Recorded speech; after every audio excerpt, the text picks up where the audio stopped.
और हमारा इलाके में सूरत हाल बिल्कुल ठीक है। वहाँ पर एक इंसिडेंट हो गया परसों, फौज पे मिलिटेंट्स ने अटैक किया, जी जी उसमें नुकसान कर दिया फोर्सेस का। और उसके बाद कल फोर्सेस ने कुछ सिविलियन को ठगाया और टार्चर किया और वो मर गए।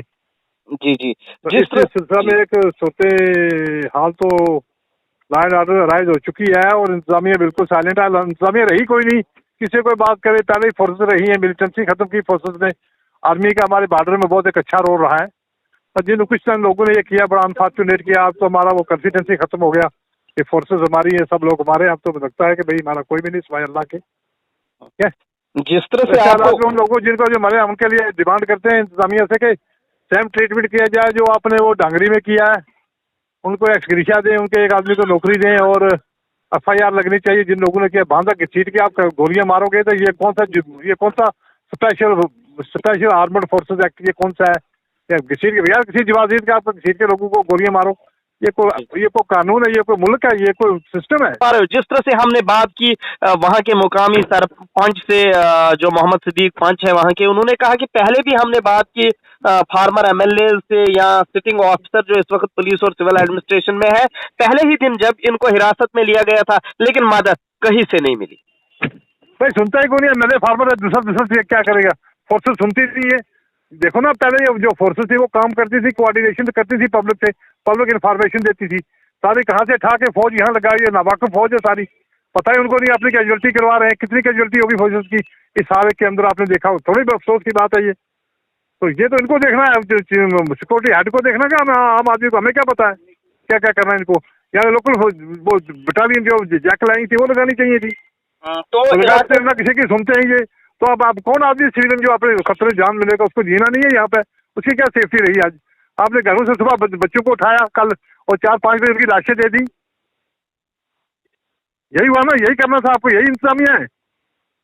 जी, जिस तरह से अब ये आम लोगों की हलाकतों के वाक़ात वहां पे रौनमा हुए और इनको वहां पे मारा गया, किस तरह से आप देख रहे हो कि फौज की इस कार्रवाई, क्या पुलिस कस्टडी में ये मारे गए या आर्मी कस्टडी में? पुलिस कस्टडी में ये थे नहीं, आर्मी ने उठाए थे। आर्मी ने टॉर्चर करके मार दिया इनको।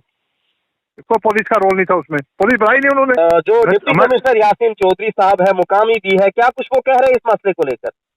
यासीन ने उनको लेके कॉन्फिडेंस में कहीं वहां से उनको घर भेज दिया, उनको जनाजे लेके चले गए घरों में।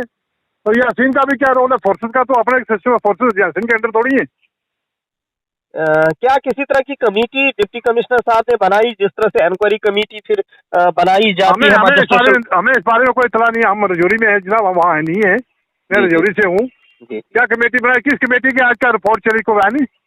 हम उसमें तो सीधी FIR लगनी चाहिए। एक आदमी की सीट के आपको मार लेके बाहर गोली मार रहे हैं, तो इसमें क्या कमेटी करेगी? FIR नहीं लगती है सीधी? कि ये बहुत कंडेमेबल है, हम उसको भी कंडेम करते हैं जो कल हमारे जवान शहीद हुए। लेकिन उसका मतलब ये नहीं है कि भाई इस तरीके से अनप्रोफेशनल तरीके से इंडियन आर्मी जो बहुत प्रोफेशनल तरीके से काम करती है। पहली बार देखने को इस तरीके से मिला है कि इस तरीके से अनप्रोफेशनली एक पूरे गांव को उठा लिया गया।